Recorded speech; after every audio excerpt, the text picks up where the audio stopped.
বিসমিল্লাহির রহমানির রহিম।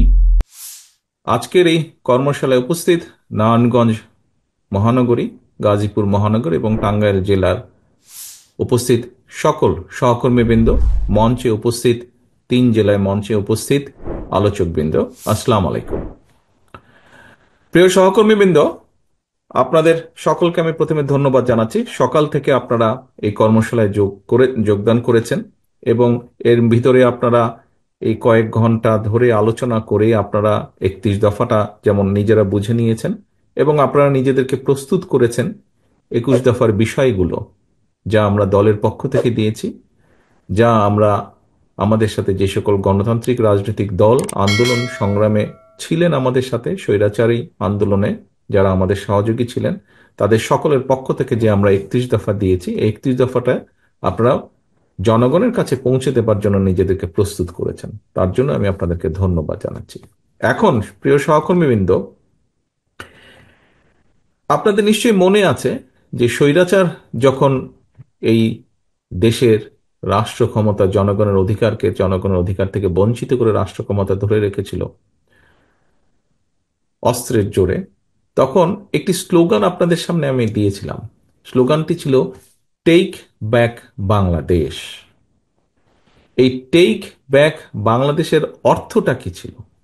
Take back বাংলাদেশের অর্থ খুব সংক্ষেপে যদি বলতে হয়, অর্থাৎ জনগণের রাজনৈতিক অধিকার, জনগণের মৌলিক অধিকার, জনগণের বাক ব্যক্তি স্বাধীনতা এবং জনগণের নিজস্ব অর্থনৈতিক অধিকার জনগণের কাছে ফিরিয়ে আনা। বাংলাদেশ, বাংলাদেশের পররাষ্ট্রনীতি, বাংলাদেশের অর্থনীতি, বাংলাদেশের সমাজ ব্যবস্থা, বাংলাদেশের রাজনীতি, বাংলাদেশের বিচার ব্যবস্থা, যাই বলি না কেন, কি হবে সেটি বাংলাদেশের মানুষ সিদ্ধান্ত নেবে, বাংলাদেশের মানুষ সেটি ঠিক করবে। খুব সংক্ষেপে যদি হয়, তাহলে এই সকল কথার সংক্ষিপ্ত কথা ছিল take back Bangladesh. Take back বাংলাদেশের প্রথম যেই অধ্যায়টা ছিল, অর্থাৎ স্বৈরাচারের পতন অথবা স্বৈরাচারের পলায়ন, এইটিতে সাফল্য অর্জন করা। আল্লাহর রহমতে দেশের মানুষের সমর্থনে, দেশের মানুষের সহযোগিতায় বাংলাদেশের গণতান্ত্রিকামী রাজনৈতিক দলগুলো সকলে মিলে সেই প্রথম অধ্যায়টি আমরা অর্জন করেছি। স্বৈরাচারের শুধু পতনই হয়নি, স্বৈরাচারের যে মাথা ছিল সে এই দেশ থেকে পালিয়ে যেতে বাধ্য হয়েছে। এখন প্রিয় সহকর্মীবৃন্দ, 15 বছর 16 বছর ধরে সেই ফ্যাসিস্ট বলি, স্বৈরাচার বলি, দুর্নীতিবাজ বলি, যাই বলি না কেন, অর্থাৎ যারা শুধু নিজেদের স্বার্থ হাসিলের জন্য, নিজেদের আখের গোছানোর জন্য তাদের প্রভু, ভিনদেশে যে তাদের প্রভু, তাদেরকে খুশি করার জন্য যেভাবেই বলি না কেন, দেশটাকে সম্পূর্ণ ধ্বংস করে দিয়ে গিয়েছে। সেটি অর্থনৈতিকভাবে হোক, সেটি প্রশাসনে হোক, সেটি দেশের শিল্প, ব্যবসা, বাণিজ্য, দেশের ঐতিহ্য, শিক্ষা, যাই বলি না কেন, দেশের স্বাস্থ্য ব্যবস্থা, সবকিছুকে ধ্বংস করে দিয়ে গেছে। আজকে সারাদিন আপনারা যে আলোচনাগুলো করেছেন, আপনাদের সামনে মঞ্চে যে আমাদের আলোচকবৃন্দ আছে যারা ঢাকা থেকে গিয়েছেন, আপনাদের সামনে যে সবকিছু তুলে ধরেছেন 31 দফা, আপনারা, আমি এখানে আপনাদের সাথে যোগদান করার পরেও বিভিন্ন সহকর্মী যে বিভিন্ন প্রশ্ন করেছেন, সকল বিষয় কি ছিল? সকল বিষয় ছিল দেশের মানুষের বেকার সমস্যা, যারা বেকার। সকল বিষয়ে আলোচনার মূল লক্ষ্য ছিল দেশের মানুষের স্বাস্থ্য, নারীদের স্বাধীনতা বা নারীদেরকে স্বাবলম্বী করা, দেশের ভবিষ্যৎ প্রজন্মদের শিক্ষা ব্যবস্থা। এই নিয়ে আপনাদের কিন্তু আলোচনা ছিল। অর্থাৎ আপনারা আজকে সারাদিন সময়টা ব্যয় করেছেন দেশের জন্য, দেশের মানুষের জন্য। দেখুন, আমি গতকালকে একটি কথা বলেছি, এখানে আমরা যারা উপস্থিত আছি আমরা সকলে এক একজন রাজনৈতিক কর্মী। একটি রাজনৈতিক দলের বা একজন রাজনৈতিক কর্মীর সবচেয়ে বড় সফলতা কি? সবচেয়ে বড় সফলতা হচ্ছে আপনার প্রতি যখন মানুষের বিশ্বাস থাকে, আস্থা থাকে। আপনার প্রতি একজন রাজনৈতিক কর্মী হিসাবে, অথবা আপনি একজন রাজনৈতিক দল হিসেবে আপনার পিছে যখন মানুষের লম্বা লাইন থাকে, আপনার মিছিলটি যখন বড় হয়, আপনার জনসমাবেশটি যখন বড় হয়, এটি জনগণের আপনার প্রতি যে আস্থা বা বিশ্বাস আছে তার একটি প্রতিফলন। তার একটি প্রতিফলন, সম্পূর্ণ না। কিন্তু ভোটের মাধ্যমে, গণতান্ত্রিক বিশ্বে ভোটের মাধ্যমে জনগণের সমর্থন পাওয়াটা হচ্ছে সভ্য সমাজে জনগণের সমর্থন পাওয়াটাই হচ্ছে জনগণের আস্থা বিশ্বাসের প্রতীক বা প্রতিফলন। কাজেই সহকর্মীবৃন্দ, আমরা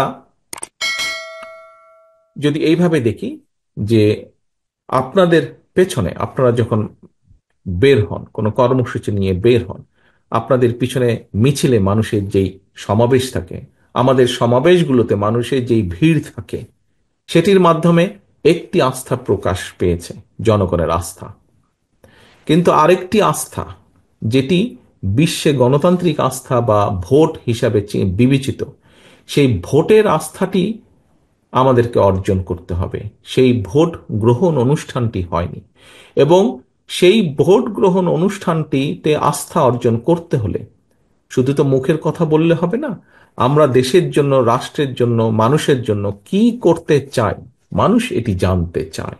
আপনারা এই যে প্রশ্ন করেছেন যে আচ্ছা এটা কি হবে, ওটা কি হবে, এটা হলে কি হবে, ওর তাদের জন্য কি হবে, কেন এই জন্যই প্রশ্নগুলো করেছেন। আপনারা কি শুধু নিজেরা জানতে চেয়েছেন? শুধু নিজেরা জানার জন্য জানেননি। আপনারা এই জন্য জানতে চেয়েছেন কারণ এই কথাগুলো মানুষের সাথে আপনাদের হয়। আপনি সামাজিক অনুষ্ঠানে যান, ধর্মীয় অনুষ্ঠানে যান, বাজার ঘাটে যান, বসে গল্প করেন বন্ধু বান্ধবের সাথে যারা রাজনীতি করে না, তারা কিন্তু আপনাকে যখন জানে, যে তারা চিনে আপনাকে, জানে যে আপনি একজন বিএনপির কর্মী। আপনি হতে পারেন বিএনপির, হতে পারেন যুবদল, হতে পারেন ছাত্র দল, হতে পারেন কৃষক দল, হতে পারেন মহিলা দল, হতে পারেন আইনজীবী ফোরামের একজন সদস্য, কিন্তু জানে আপনি বিএনপি, এবং সেই জন্যই আপনাকে জিজ্ঞেস করে। এবং জিজ্ঞেস করার আরেকটি কারণ আছে, এবং তারই প্রতিফলন হিসেবে কিন্তু আপনারা আজকে আমাদেরকে জিজ্ঞেস করেছেন, আমাকে জিজ্ঞেস করেছেন যে এই হলে কি করব, আমরা কি করব। এবং আপনাকে জিজ্ঞেস করার আরেকটি কারণ হচ্ছে যে আপনি শুধু না, আপনি সামগ্রিকভাবে দল, এই দলের উপরে মানুষ আস্থা বিশ্বাস রাখে বলেই কিন্তু জিজ্ঞেস করে, আচ্ছা তোমরা এটার কি করবা, তোমরা ওটার কি করবা, তোমরা এই হলে কি করবা, সেই জন্যই জানতে চাই। এখন সহকর্মী মিলন, ওই যে একটু আগে যেটা বললাম, আস্থার একটা পর্যায়ে আমরা আছি, কিন্তু এই আস্থার পর্যায়টাকে তো আমাদের ধরে রাখতে হবে, তাই না, যাতে আপনি ভোট পর্যন্ত যেতে পারেন।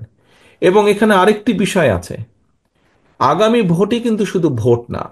এখানে হয়তো অনেকে বলছেন যে অথবা এই অনুষ্ঠানের বাইরেও অনেক ব্যক্তি আছেন যারা হয়তো আমার কথা শুনে বলবেন যে কি তারেক রহমান শুধু ভোট ভোট ভোট কথা বলছে। এই, হ্যাঁ, আমরা তো ভোটের কথা বলবো, আমরা তো রাজনীতি করি, আমরা একটি রাজনৈতিক দল, ভোটের কথা বলবো, এটা একটা নর্মাল ব্যাপার, স্বাভাবিক ব্যাপার। ভোট ভোট কথা আমরাই বলবো, এটাই স্বাভাবিক ব্যাপার। তা এখন সহকর্মীবৃন্দ, আগামী নির্বাচন, আমি গতকালকেও বলেছি, একটি কঠিন নির্বাচন হবে।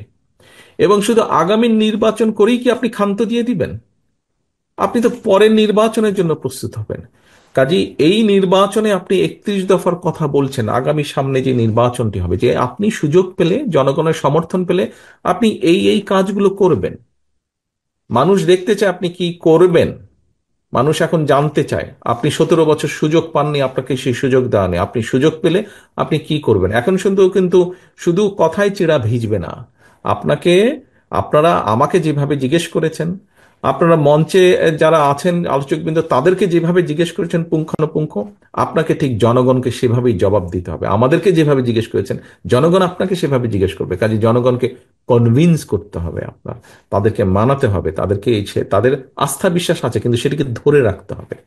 এবং পরবর্তী নির্বাচনের পরে আপনি সুযোগ পেলে আপনাকে সেগুলি বাস্তবায়ন করতে হবে, কারণ তারপরের নির্বাচনে আপনাকে কিন্তু প্রমাণ দিয়ে দেখাতে হবে যে আপনি এই নির্বাচনের আগে এই বলেছেন এবং সুযোগ পাবার পরে আপনি এই করেছেন। কতটুকু করেছেন জনগণ দেখতে চায়।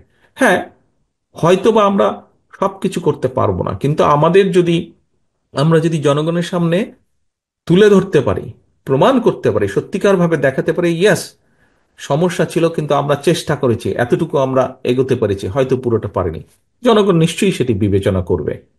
জনগণ নিশ্চয়ই সেটি বিবেচনা করবে। কিন্তু সহকর্মীবৃন্দ, এই যে জনগণের আস্থা, এই যে জনগণের বিশ্বাস, এগুলিকে আমাদের ধরে রাখতে হবে। দল হিসাবে বলেন, একজন রাজনৈতিক কর্মী হিসাবে বলেন, আপনারা এখানে যারা আজকে উপস্থিত হয়েছেন, 3 জেলায় প্রায় 3000-এর কাছাকাছি মানুষ উপস্থিত আপনারা আজকে হয়েছেন, 3000-এর বেশি হবেন খুব সম্ভব এই 3 জেলা মিলে। তো এই যে 3000 মানুষ, প্লাস মাইনাস 3000 মানুষ যে উপস্থিত হয়েছেন, এই 3000 মানুষ চোখ বন্ধ করে আমি বলে দিতে পারি প্রত্যেকটি মানুষের নামে একটি করে হলেও মিথ্যে বা গায়েবী মামলা আছে যার স্বৈরাচার সময় দিয়েছিল, আছে না? প্রত্যেকটি না, একটি করে হলো, মিনিমাম একটি মামলাও আপনাদের বিরুদ্ধে আছে। কিন্তু সেই মামলার পরেও, সেই মামলা, সেই অত্যাচার নির্যাতন, ঘরে থাকতে পারেন নেই, এই সাদা পোশাকে ডিবি পুলিশের এদের অত্যাচার নির্যাতন, তারপরেও তাদের যে স্বৈরাচারের যে দল ছিল, কি কি সব ছিল, তাদের হেলমেট বাহিনী, হাতুড়ি বাহিনী, এদের অত্যাচার নির্যাতন, ঘরে থাকতে পারেননি, পালিয়ে পালিয়ে থাকতে চায়, তারপরেও কিন্তু আপনারা জনগণের পক্ষে কথা বলতে ছাড়েননি। জনগণের অধিকার রক্ষার যে সংগ্রাম, সেটা থেকে আপনারা পিছিয়ে আসেননি সহকর্মীবৃন্দ। কাজেই আপনারা যখন এতদূর কষ্ট করেছেন, কেন আপনারা এমন কাউকে সুযোগ দিবেন যে নিজের স্বার্থ হাসিলের জন্য আপনার এই কষ্টে পানি ঢেলে দিবে? কেন সেই সুযোগ আপনি দিবেন? কেন? কিছু সংখ্যক লোক তাদের নিজেদের স্বার্থ সিদ্ধির জন্য, স্বার্থ হাসিলের জন্য আমাদের এত কষ্টের মধ্যে পানি ঢালার চেষ্টা করছে। এই যে সারাদিন আপনারা এখানে বসেছেন, আপনি তো সারাদিন গত 8টা 10টা ঘন্টা এখানে আপনি ব্যয় করেছেন, আপনি সময় দিয়েছেন। এই যে বসে থেকেছেন, এটার জন্য একটা এনার্জি লাগে। এই যে আপনি এসেছেন, তার জন্য অর্থ খরচ হয়েছে, আপনার বাস ভাড়া বা সিএনজি ভাড়া বা রিক্সা ভাড়া যেটাই দেন আপনি দিয়েছেন, অর্থ খরচ হয়েছে।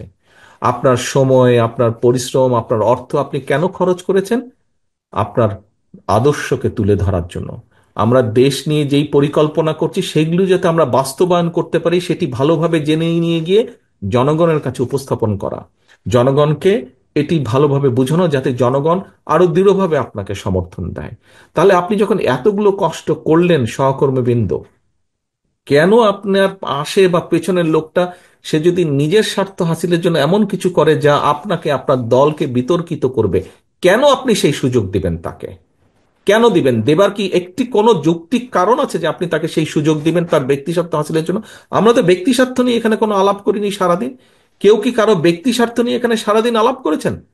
কেউ ব্যক্তি স্বার্থ নিয়ে আলাপ করেন? প্রত্যেকে আপনারা দেশ দেশের মানুষের জন্য সারাদিন চিন্তা করেছেন, আলাপ করেছেন, কথা বলেছেন আপনারা। কাজেই সহকর্মীবৃন্দ, আপনারা প্রায় বলেন, আমি প্রত্যেকটি অনুষ্ঠানে বলি, আমার সাথে যখন কথা হয়, সেটি ইউনিয়ন পর্যায়ে হোক, গ্রাম পর্যায়ে হোক, জেলা পর্যায়ে হোক, উপজেলা থানা পর্যায়ে হোক, বিভাগ পর্যায়ে হোক, যেই নেতা, যেই সহকর্মী, যেই কর্মীর সাথে আমার কথা হয়, একটি কথা আপনারা বলেন যে, ভাই, মানুষ বিএনপির দিকে তাকিয়ে আছে। ইয়াস, মানুষ যদি বিএনপির দিকে তাকিয়েছে, আপনাকেও তাকাতে হবে জনগণের দিকে, আপনাকেও তাকাতে হবে মানুষের দিকে। অর্থাৎ এই জন্য তাকাতে হবে, তার কথা আপনাকে চিন্তা করতে হবে, আপনাকে বুঝতে হবে, আচ্ছা, যে আমার এলাকার জনগণ আমি কিভাবে চললে পছন্দ করবে, আমি কিভাবে কথা বললে আমাকে পছন্দ করবে আগে থেকে বেশি, আমি কি করা উচিত, কি করা উচিত না, এ বিষয়ে আপনাকে নজর রাখতে হবে। এ বিষয়ে শুধু আপনাকে নজর রাখলে চলবে না, শুধু আপনার একা করলে চলবে না। আপনি যে এখানে গলায় আজকে পাশ ঝুলে যে এখানে উপস্থিত হয়েছেন, আপনি আপনি দেখুন, আপনার ওইখানে কিন্তু নামের সাথে লেখা আছে আপনি কি, একটা পদবি আছে আপনার। আপনার এই যে গলায় যে কার্ডটা, ওখানে একটা পদবি আছে আপনার। এই পদবিটা মানে হচ্ছে আপনি নেতৃত্ব দিচ্ছেন। আপনার আন্ডারে 10 জন, 20 জন, 50 জন, 100 জন, 500 জন, 1000 জন নেতা বা কর্মী আছে আপনার নিচে, যারা আপনাকে খেয়াল রাখতে হবে তাদেরকে, যাতে তারা কেউ গড়বড় করতে না পারে, গড়বড় করতে না পারে। একটা পরিবারে যেখানে 5 জন, 7 জন, 8 জন, 10 জন ভাই বোন থাকে, দুই একটা একটু দুষ্টু টুষ্টু থাকে, ওগুলোকে একটু টাইট দিয়ে রাখতে হয়।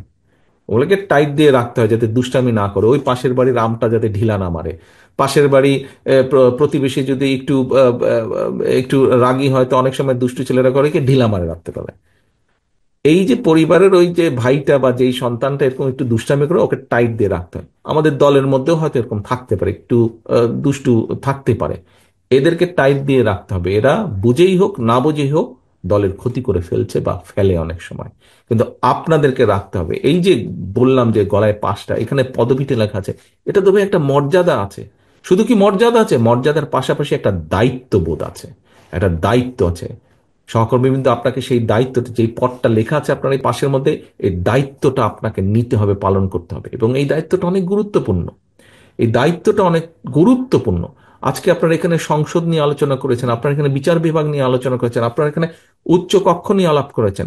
আমি যদি বলি আজকে আপনারা হচ্ছেন বিএনপির পার্লামেন্ট সদস্য, আপনারা হচ্ছেন বিএনপি যে সংসদ, বিএনপি নামক যে সংসদ, সেই সংসদের সদস্য আপনারা।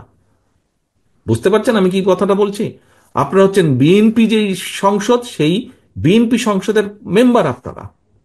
তাহলে সংসদ, বিএনপি নামক সংসদের যদি মেম্বার হন আপনারা, আপনাদের দায়িত্ব আছে, এবং দায়িত্ব কিন্তু গুরুত্বপূর্ণ দায়িত্ব। গুরুত্বপূর্ণ দায়িত্ব। কাজে আসুন সহকর্মীবৃন্দ, আজকের এই 31 দফা আমরা শুধু এই ঘর বা এই প্যান্ডেলের ভিতরে সীমাবদ্ধ রাখবো না। আজকের এই 31 দফা আমরা ছড়িয়ে দিব। আমরা ছড়িয়ে দিব গ্রামে গ্রামে, প্রত্যন্ত মানুষের কাছে আমরা ছড়িয়ে দিব। আজকে আজকে আমাদেরকে ছড়িয়ে দিতে হবে প্রত্যন্ত অঞ্চলের মানুষের কাছে। তাদেরকে বলতে হবে, ভাই আমি এই করতে চাই, আমাকে তুমি সুযোগ দাও। আমি এই করতে চাই তোমার জন্য, আমি এই করতে চাই আমাদের ভবিষ্যৎ প্রজন্মের জন্য, আমি মা বোনদের জন্য এই কাজ করতে চাই।